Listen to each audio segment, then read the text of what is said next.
जय माता दी। हेलो दोस्तों, आप सभी का स्वागत है हमारे यूट्यूब चैनल में। मैं एक देवी गीत आप लोग को चल रही सुनाने। जैसा भी लगे कमेंट बॉक्स में अपनी राय जरूर देना। वीडियो को लाइक शेयर सब्सक्राइब फुल वॉच करना। धन्यवाद। निमिया कै डारी कच्चे नारी हो, मैया झूले झलुने माँ।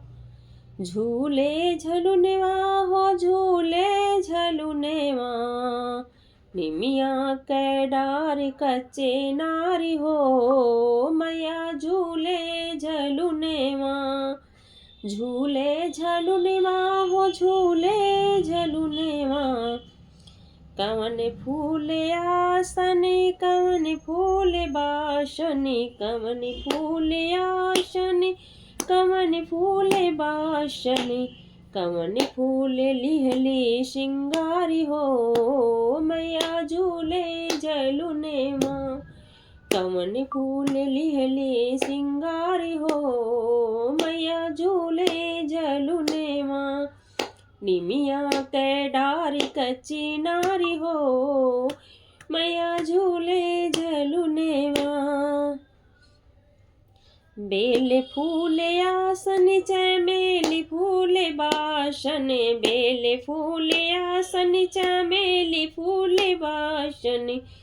अड़हुल के फूल सिंगारी हो, मैया झूले झलुने माँ। अड़हुल के फूल सिंगारी हो, मैया झूले झलुने माँ। झूले झलुने माँ हो, झूले झलुने माँ। निमिया के डारी कच्ची नारी हो, मैया झूले झलुने माँ। निमिया के डारी कच्ची नारी हो, मैया झूले झलुने माँ। कवन मैया बेटी देली कवन मैया बेटा, कवन मैया बेटी देली कवन मैया बेटा। कवन मैया देली श्रृंगारी हो, मैया झूले झलुने माँ। कवन मैया देली श्रृंगारी हो, मैया झूले झलुने माँ।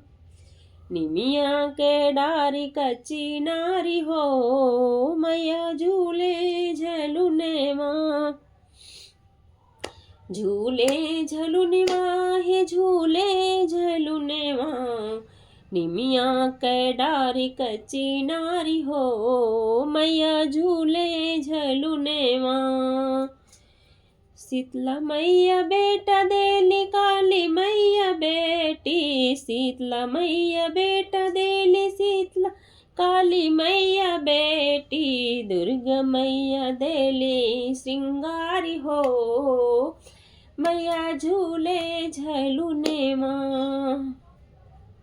दुर्गा मैया देली श्रृंगारी हो, मैया झूले झलुने माँ। झूले झलुने माँ हो, झूले झलुने माँ। झूले झलुने माँ हो, झूले झलुने माँ। निमिया कै डारी कच्ची नारी हो, मैया झूले झलुने माँ। निमिया के डारी कच्ची नारी हो, मैया झूले झलुने माँ।